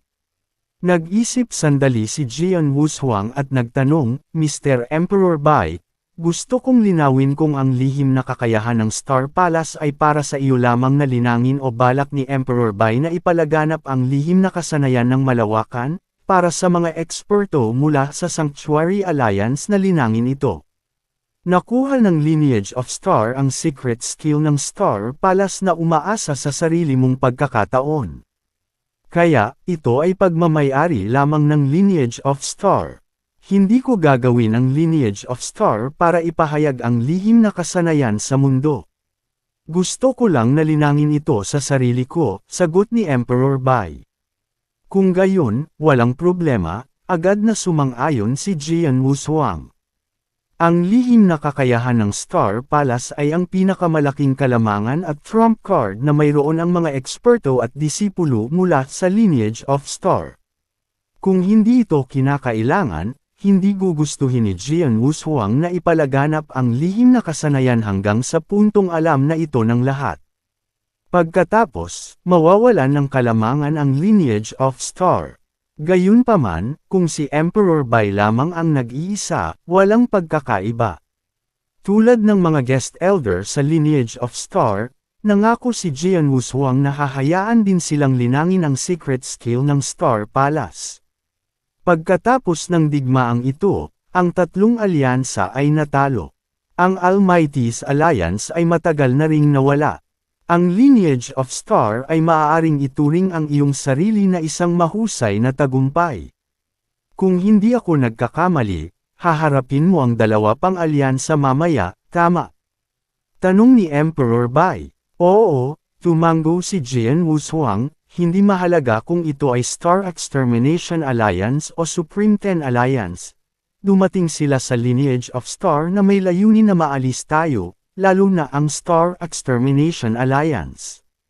Bumalik sa Starland, sumulong sila at pinagsama-sama sa bawat hakbang upang sirain ang pundasyon ng Lineage of Star. Hindi nila nais na umalis sa Lineage of Star anumang pagkakataon. Ngayon, ako ay maghintay hanggang sa dumaan ako sa linya ng Star, lahat bago ko sila harapin. Naniniwala ako na gagawin ng sinuman ang katulad ng ginagawa ko. Tama ka. Nagkusa ang dalawang alyansa na salakayin ang Lineage of Star at tama lang at nararapat na maghayganti ka sa kanila. Gayunpaman, ang pangalawang kondisyon ko ay para sa Lineage of Star na huwag atakihin ang dalawang alyansa sa ngayon, sabi ni Emperor Bai. Bakit? Napataas ang kilay ni Jian Wushuang. Dahil ang kasalukuyang sitwasyon ay hindi pangkaraniwan, tumingin si Emperor Bai. Alam mo nang malinaw na ang pagkakaroon ng Sanctuary Alliance ay upang tumugma laban sa mga Star Demons sa 8 layers, mga nakatagong puwersa, Holocaust sect at pati na rin sa Akron Palace. Ang dalawang pangunahing Dark Forces ay orihinal na pinilit na magtago sa dilim ng Sanctuary Alliance. Para silang mga daga sa mga kalye at hindi sila nakikipag-date para ibunyag ang kanilang mga sarili. Sa paglipas ng mga taon, ang dalawang nakatagong puwersa ay nagsimulang maghanda para sa isang pag-atake. Hindi pa nagtagal, nakatanggap ng balita ang Sanctuary Alliance na ang Holocaust sect ay dumaan sa isang matinding pagbabago at sila ay pinagkaisa ng ibang taong namumuno.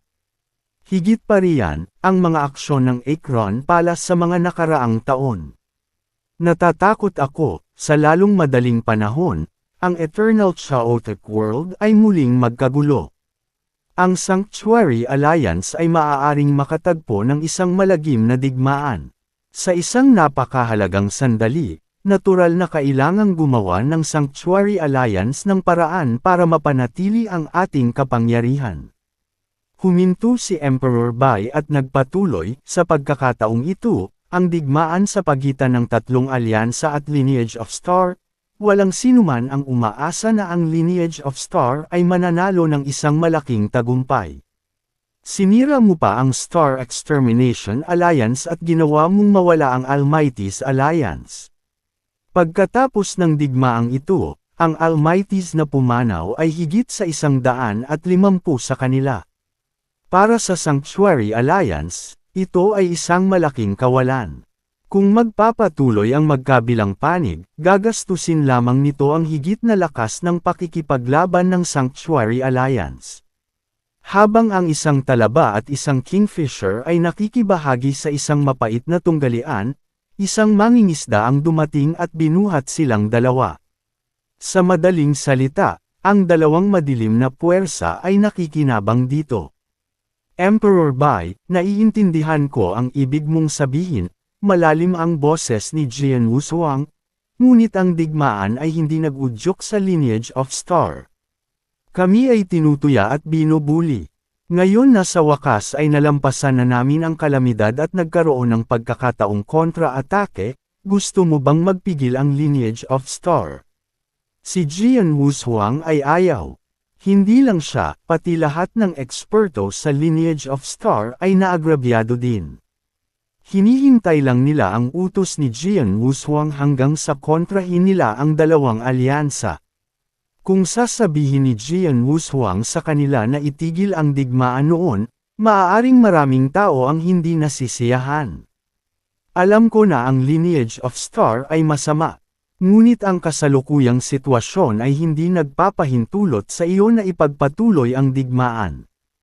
Higit pa rito, kahit na ang magkabilang alyansa ay nawala ng maraming eksperto sa digmaan, ang kanilang pundasyon ay matibay pa rin. Kung sila ay patuloy na magtutulungan, ang kanilang lakas sa pakikipaglaban ay napakaganda pa rin. Kung ang lineage of Star ay umalis sa pagbuo ng kalawakan at papasok sa kanilang mga pugad para lumaban, ang laban ay maaaring maging mahirap na tawagan ang magkabilang panig. Hindi yun papayagan ng alliance.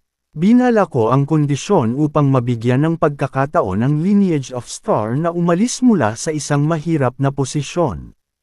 Maaari mong ipahayag sa labas ng mundo na ikaw at ako ay umabot sa isang kasunduan sa isa't isa na kailangan mong huminto sa ngayon. Kung sasali ang Sanctuary Alliance, hindi ito maasikaso ng ganoon kadali, sabi ni Emperor Bai. Ang mukha ni Jian Wushuang ay lumaki sa pagkabalisa. Alam din niya ang pag-aalala ng Sanctuary Alliance.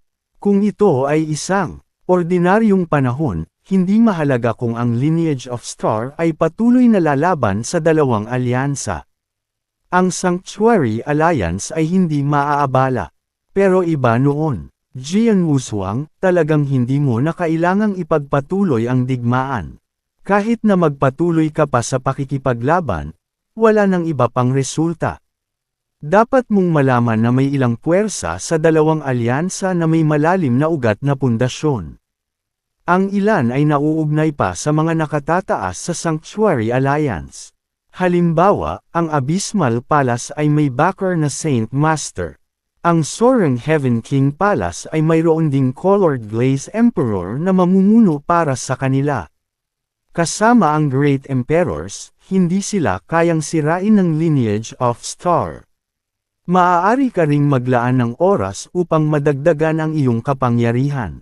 Pagkaraan ng ilang panahon, kapag ang Eternal Chaotic World sa wakas ay tumira, sa palagay ko ay dapat kang maging isang makapangyarihan sa panahong iyon at ang iyong kapangyarihan ay dapat na may kumpara ng mabuti sa isang mahusay na emperador, o kahit na sa akin.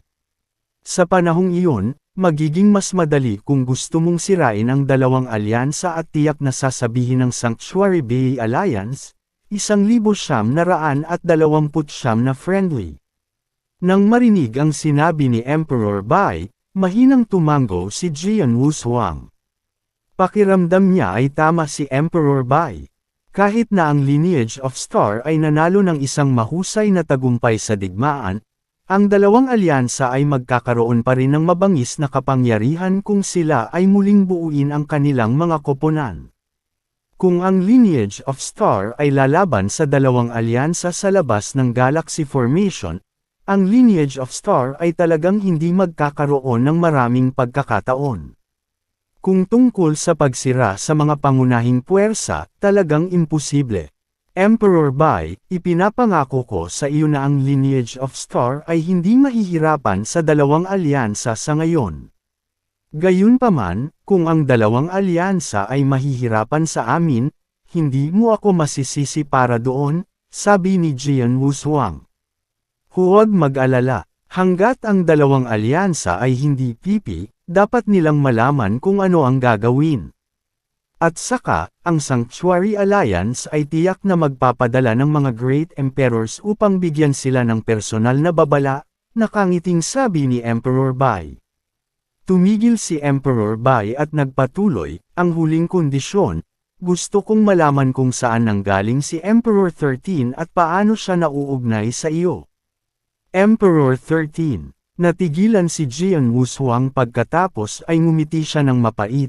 Emperor Bai, sa totoo lang, isang beses lang kaming nagkita ni Emperor 13 at hindi kami magkamag-anak. Gayunpaman, noong una kaming nagkita, hindi ko alam kung bakit pero nag-iwan siya ng marka sa katawan ko. Sa pagkakataong ito, kapag nasa panganib ako, sinugod niya ako sa pamamagitan ng marka. Kung tungkol sa kanyang pinagmulan at kung bakit niya ako tinulungan, wala akong ideya. Si Jian Wushuang ay nagsasabi ng totoo. Wala talaga siyang alam tungkol kay Emperor 13. Ang tanging alam niya ay ang Emperor 13 ay isang sinaunang eksperto at siya ay mula sa sinaunang larangan ng digmaan sa kanyang bayan. Gayunpaman, tiyak na hindi niya sasabihin kay Emperor Bai ang tungkol sa sinaunang larangan ng digmaan na matatagpuan sa kanyang bayan. Nakikita ko, na pataas ang kilay ni Emperor Bai, si Emperor 13 ay talagang isang super expert mula pa noong sinaunang panahon. Ililigtas kanya at hikayatin akong alagaan ka, nangangahulugan ito na kamag-anak kanya ngunit hindi mo alam kung bakit. Kalimutan mo na ito. Ang sinaunang panahon ay isang lihim sa simula. Ang mga sinaunang eksperto ay mahiwaga. Bahagyang ngumiti si Emperor Bai. Sa sagot niya, halatang may nakilala siyang isang sinaunang eksperto at malamang higit sa isa. Jian Wushuang, dahil sumang-ayon ka sa lahat ng kondisyon na binili ko, ibibigay ko sa iyo ang ikapitong hakbang ng inverse cultivation skill. Sabi ni Emperor Bai habang binawi ang kamay at naglabas ng kulay abong butil. Nang inag ang puso ni Jian Wushuang nang makita ang kulay abong butil. Pamilyar na pamilyar siya sa kulay abong butil. Mula sa simula ng cultivation skill hanggang sa bawat hakbang ng inverse cultivation skill, lahat sila ay nakapaloob sa isang kulay abong butil. Ang gray na butil ay sobrang misteryoso at si Jian Wushuang ay hindi pa nalaman kung anong misteryosong hilaw na materyal ang ginawa ng kulay abong butil. Ang ikapitong hakbang ng inverse cultivation skill ay nasa bid. Tingnan mo, direktang ipinasa ni Emperor Bai ang gray na butil kay Jian Wushuang. Kinuha ito ni Jian Wushuang at saglit na dinaanan. Kinikilig siya. Alam niya na ito talaga ang ikapitong hakbang ng inverse cultivation skill. Salamat Emperor Bai, mabilis na nagpasalamat si Jian Wushuang. You're welcome, iwinagayway ni Emperor Bai ang kanyang kamay. Emperor Bai, hayaan mong dalhin kita sa Lineage of Stars Scripture Depository para tanggapin ang pamana ng secret skill ng Star Palace, sabi ni Jian Wushuang. Sige. Tumango si Emperor Bai. Sa ilalim ng pamumuno ni Jian Wushuang, dumating si Emperor Bai sa Scripture Depository at nagsimulang tumanggap ng mana ng secret skill ng Star Palace. Sa lalong madaling panahon, lumabas si Emperor Bai mula sa Scripture Depository pagkatapos makumplito ang mana. Emperor Bai, paano nangyari ito? Nakangiting tanong ni Jian Wushuang. Ang secret skill ng Star Palace ay hindi maarap. Bagamat natanggap ko ang lahat ng 3 volume, natatakot ako na maaari ko lamang linangin ang unang volume, mahinang ngumiti si Emperor Bai. Ang unang volume lang din kaya ni Emperor Bai. Nagulat si Jian Wushuang. Para bang nahirapan ang lahat na linangin ang lihim na kakayahan ng Star Palace. Karamihan sa kanila ay maaari lamang linangin ang unang volume. Ang ilan ay hindi man lang nalilinang ang unang volume pagkatapos nilang matanggap ang mana. Para naman sa Master of Star Palace, naabsorb niya ang isang patak ng Blood Essence na pag-aari ng isang eksperto ng 7-star Black Sect kung nagkataon. Kaya naman, matagumpay niyang nilinang ang pangalawang tomo. Gayunpaman, hindi naging mahirap kay Jian Wushuang ang lihim na kasanayan. Kapag nilinang niya ito, maituturing itong smooth sailing. Nilinang pa niya ang ikatlong tomo. Hindi maiwasang magulat si Jian Wushuang. Matapos matanggap ni Emperor Bai ang mana, hindi na siya nanatili pa. Sa kalawakan, ang mga eksperto mula sa Lineage of Star, na pinamumunuan ni Jian Wushuang, ay nagpaalam kay Emperor Bai. Jian Wushuang, ito ang aking communication token. Kung may maranasan kang problema sa hinaharap, maaari mo akong padalhan ng gulo, edad. Ibinigay ni Emperor Bai kay Jian Wushuang ang kanyang communication token bago siya umalis. Nagulat ang mga eksperto sa paligid sa nakita. Lalo na ang Purple Moon Emperor, nakaramdam siya ng masalimuot na pakiramdam at nakatingin siya kay Jian Wushuang ng may selos. Dapat malaman ng isang tao na si Emperor Bai ang pinakamalakas na tao sa Sanctuary Alliance at siya ay palaging malayo at mataas ang kanyang sarili. Ang mga eksperto mula sa Sanctuary Alliance, kabilang ang mga Great Emperors, 2 o 3 lamang sa kanila ang may token ng komunikasyon. Ang mga dakilang emperor sa ibaba ng antas, tulad ng Purple Moon Emperor, ay hindi kailanman nagkaroon nito. Kung hahanapin niya si Emperor Bai, kailangan niyang maghanap ng magpapasa ng mensahe. Ngunit pagkatapos, natanggap ni Jian Wushuang ang token ng komunikasyon ni Emperor Bai. Dagdag pa, si Emperor Bai ay karaniwang malamig sa iba, maging sa mga dakilang emperador. Gayunpaman, napakakaibigan niya kay Jian Wushuang. Lalong naguluhan ang Purple Moon Emperor. Pagkaalis ni Emperor Bai, agad na lumapit ang Purple Moon Emperor. Jian Wushuang, congratulations! Ang token ng komunikasyon ni Emperor Bai, kahit ako ay wala nito. Ngumiti si Purple Moon Emperor at ang kanyang ugali ay lubos na naiiba sa dati. Noong kausap niya si Jian Wushuang kanina, tinukoy niya ang kanyang sarili gamit ang isang marangal na panghalip. Pagkatapos, tinukoy lang niya ang kanyang sarili bilang, ako. Purple Moon Emperor, siguradong nagbibiro ka. Maswerte lang ako. At saka, mukhang madaling kausap si Emperor Bai, ngumiti si Jian Wushuang. Isang madaling tao. Napangiti ng awkward ang Purple Moon Emperor. Talagang nakita ni Jian Wushuang na pala kaibigan at madaling kausap si Emperor Bai. Hindi bababasa, sa kanilang pag-uusap kanina, si Emperor Bai ay hindi naglagay ng bureaucratic airs, ni hindi siya nagpataw ng anuman sa kanya.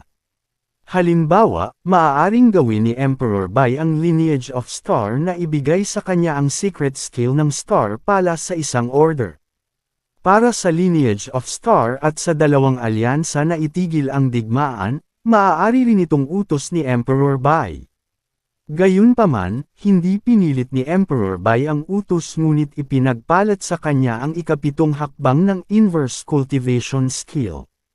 Kahit na sinabi niya kay Jian Wushuang na pigilan ang Lineage of Star mula sa pakikipaglaban sa dalawang alyansa, tinitimbang niya ang mga kalamangan at kahinaan sa ngalan ni Jian Wushuang at hayaan si Jian Wushuang na gumawa ng panghuling desisyon. Pagkatapos, nagkusa si Emperor Bai na ibigay sa kanya ang kanyang communication token, maging si Jian Wushuang ay nagulat sa kanyang sarili. Maaaring dahil gusto ni Emperor 13 na alagaan ako ni Emperor Bai, at iyon ang dahilan kung bakit magiliw si Emperor Bai sa akin. Nataranta si Jian Wushuang, hindi tama iyan. Bagamat makapangyarihan si Emperor 13, hindi na kailangang humingi ng pabor sa akin, di ba? 1930 sa kapayapaan. Bagamat nalilito si Jian Wushuang, hindi na niya ito pinag-isipan pa. Sword Emperor, naayos na ang lahat at magpapalam na ako sa iyo, sabi ni Purple Moon Emperor. Salamat, Great Emperor, sa pagtulong. Tatandaan ito ni Jian Wushuang at Lineage of Star, ipinahayag ni Jian Wushuang ang kanyang pasasalamat. Haha, huwag mo nang banggitin, ang Purple Moon Emperor ay nagpakawala ng isang malakas na tawa, pagkatapos ay tumalikod siya para umalis. Para naman kay Chen Mingzi, natural niyang sinundan ang Purple Moon Emperor. Hall Master Yuan, tumingin si Jian Wushuang kay Hall Master Yuan sa gilid, magpadala ng order. Sabihin sa mga eksperto ng Lineage of Star na bawiin ang Starland. Oo, tumanggo si Hall Master Yuan. Palace Master, paano ang dalawang alyansa? Tanong ni Hall Master ni Yeon. Ang dalawang alyansa ay umatras at ang digmaan ay natapos na sa ngayon, sagot ni Jian Wushuang. Natapos na. Hinahayaan na natin ang dalawang alyansa ng ganoon lang. Mahigpit na nagsalubong ang mga kilay ni Hall Master ni Yeon at halatang may pag-aatubili sa kanilang mga mata. Nagalit din sina Hall Master Yuan at Hall Master Gu Xin. Kahit na ang Lineage of Star ay nanalo ng isang mahusay na tagumpay sa digmaan, ang dalawang alyansa ay hindi nabura. Maaaring dahil sa Sanctuary Alliance. Lumingon si Hall Master Yuan kay Jian Wushuang. Hindi lang dahil sa Sanctuary Alliance, kundi dahil sa pansamantalang hindi mapayapa ang Eternal Chaotic World, mahinahong sabi ni Jian Wushuang, nakaabot na ako ng mutual agreement kay Emperor Bai. Ang Lineage of Star ay titigil sa pakikipaglaban sa dalawang alyansa sa ngayon. Pagkaraan ng ilang panahon, kapag ang Eternal Chaotic World ay nanambalik ang katatagan nito, muli tayong lalaban sa kanila. Naiintindihan ko, tumango si Hallmaster Yuan. Sige, kumaway si Jian Wushuang, bagaman ang dalawang alyansa ay hindi nabura, ang Lineage of Star ay nakaligtas sa digmaan at ang ating panganib ay nalutas na. Ang kalangitan ay lumiliwanag pagkatapos ng isang bagyo. Pagkatapos ng digmaang ito, ang Lineage of Star ay maaabot ang isang bagong antas pagkatapos ng lahat. Higit sa lahat, mula ngayon, wala nang sinuman sa Eternal Chaotic World na maglalakas loob na tumingin sa lihim na kakayahan ng Star pala sa Lineage of Star. Lineage of Star ay tunay na magiging mapayapa ngayon. Ang Sanctuary Alliance at lahat ng puwersa sa Eternal Chaotic World ay binabantayan ang Lineage of Star at ang tatlong alyansa. Noong araw na ang tatlong alyansa ay tuluyang nakipaglaban sa Lineage of Star. Noong una, halos lahat ay sigurado na ang Lineage of Star ay masisira at mapapawi. Nang walang pagkakataong lumaban. Gayunpaman, nang ipahayag ang huling resulta, nakita ng lahat na hindi ito kapanipaniwala. Ang tatlong alyansa ay natalo. Nadurog sila. Ang Star Extermination Alliance, na unang umatake, ay natalo ng Lineage of Star.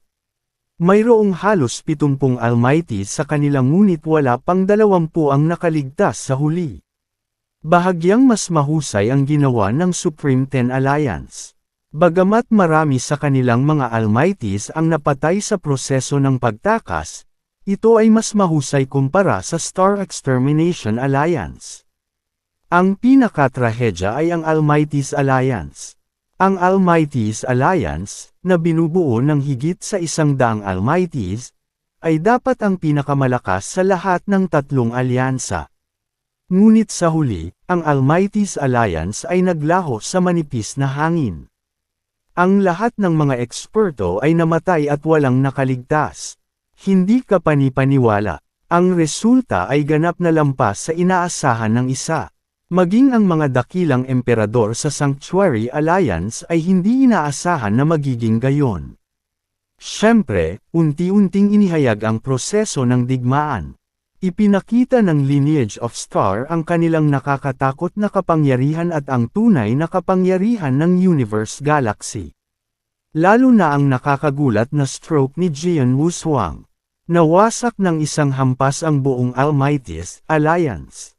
Joke ba iyon? Daan-daang makapangyarihan ang pinatay ng isang hampas ng Sword Emperor. Masyadong nakakatakot iyon. Nakakatakot si Sword Emperor. Isa lang siyang demonyo. Hindi mabilang na mga tao ang namangha. Bumigay sila dahil sa nakakatakot na hampas na inihayag ni Jian Wushuang. Pagkatapos, personal na dumating ang dakilang emperador upang lipulin ang lahat. Nang si Jian Wushuang ay nasa isang desperado na sitwasyon, isang misteryosong eksperto ang biglang kumilos. Sa isang sulyap ay kumalat ang walang hangganang kadiliman. Isang stroke at nabasag nito ang defense armor ng Abysmal Saint Master, na humantong sa matinding pinsala sa Abysmal Saint Master. Kung hindi dahil hindi sapat na kwalipikado si Abysmal Saint Master, matagal na siyang patay sa mga kamay ng tao. Pagkatapos, personal na dumating si Emperor Bai at nakipagpalitan ng suntok sa mahiwagang eksperto. Daan-daang milyong milya ang nawala. Ang gayong nakakatakot na eksena ay nagdulot ng takot sa lahat. Walang inaasahan na ang digmaan na orihinal na pinigilan, ang digmaan na walang suspense, ay biglang nagkaroon ng napakalaking pagbabago mula sa kung saan. Ngunit, anuman ang proseso, ang resulta ay nakumpirma. Pagkatapos ng digmaan, naunawaan ng lahat na walang sinuman sa Eternal Chaotic World na maaaring magdulot ng banta sa lineage of St.R. Ang mga taong nagkikimkam ng malalim na hinanakit at matako ang mga mata sa secret skill ng Star Palace. Gaano man kalaki ang kanilang sama ng loob o ang kanilang kasakiman, hindi sila mangangahas na atakihin ang lineage of Star. Katulad ng dalawang natitirang alyansa, agad silang umatras sa kanilang lumang lungga pagkatapos ng digmaan at hindi nang ahas na salakayin muli ang lineage of Star. Ang ganitong eksena ay nagpaalala sa mga tao ng massacre ng Master of Star Palace nang ma-corner siya ng iba't ibang puwersa maraming taon na ang nakararaan. Noon, dahil sa massacre ng Master of Star Palace, napigilan ang puwersa sa Eternal Chaotic World. Hanggat nabubuhay pa ang Master of Star Palace, walang puwersa na nang ahas na salakayin ang lineage of Star. Ngunit pagkatapos, ang digmaan ay naglaro ng isang mas malaking puwersang humahadlang sa Eternal Chaotic World. Hindi lang marami pang eksperto ang pumanaw, kundi dahil din sa nakakatakot na stroke na ginawa ni Jian Wushuang.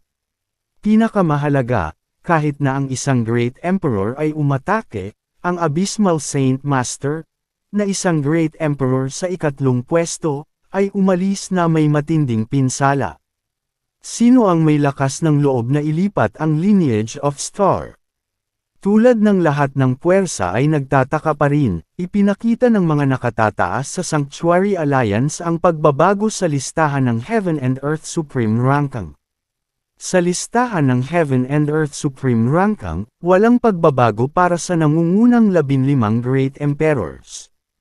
Alam ng lahat ang tungkol sa misteryosong eksperto na lumitaw sa digmaan, si Emperor 13. Gayunpaman, dahil masyadong misteryoso si Emperor 13 at masyadong kakaiba ang background niya, kahit nakapantay niya si Emperor Bai o mas makapangyarihan pa kaysa Emperor Bai, hindi siya nakalista sa Heaven and Earth Supreme Ranking List. Sa kabaligtaran, ang ranggo sa ibaba ng Great Emperors ay marahas. Walang choice. Napakaraming eksperto ang namatay sa digmaan sa Universe Galaxy. Maraming Emperor Gods mula sa Almighty's Alliance na pinatay ni Jian Wushuang. Kaya naman, naging marahas ang pagbabago. Pagkatapos, ang ranking sa ibaba ng Great Emperor on Heaven and Earth Supreme Ranking List ay ganoon. Ang pang-16 na lugar sa listahan ng Heaven and Earth Supreme Ranking ay Underworld God pa rin.